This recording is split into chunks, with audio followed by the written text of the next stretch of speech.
வெளிப்படுத்தல் 13:15 அந்த சிலை பார்க்கும், பேசும், அதுவே ஆவியை பெற்றுக்கொள்ளும், எல்லாம் அப்படி இருக்கு. மேலும் மிருகத்தின் சொரூபம் பேசத்தக்கதாகவும், தன்னை வணங்காத யாவரையும் கொலை செய்யத்தக்கதாகவும், மிருகத்தின் சொரூபத்திற்கு ஆவியை கொடுக்கும்படி அதற்கு சத்துவம் கொடுக்கப்பட்டது அப்படின்னு.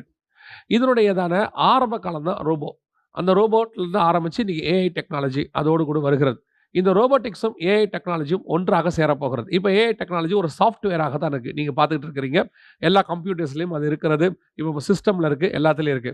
அதையும் தாண்டி இந்த ஏஐ டெக்னாலஜிக்கு உருவம் வரும். உருவம் வரும்பொழுது அந்த இப்ப இருக்க ரோபோட்டையும் ஏஐ டெக்னாலஜியும் இணைச்சா, ரோபோட்டுங்கிறது இயந்திர மனிதன்.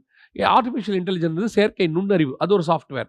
இந்த இயந்திர மனிதனையும் இந்த செயற்கை நுண்ணறிவையும் நீங்கள் இணைக்கும் பொழுது ஒரு புது விதமான ஒரு ஜனம் உருவாகும். அதாவது உயிருள்ள ஜனம் இல்ல, உயிர் இல்லாத ஜனம். இத பத்தி நெறைய மூவிஸ் ஹாலிவுட்ல 10 வருஷத்துக்கு முன்பதாகவே கொண்டு வந்துட்டாங்க. ஆர்டிஃபிஷியல் இன்டெலிஜென்ஸோட இருக்க ரோபோக்கள பத்தி.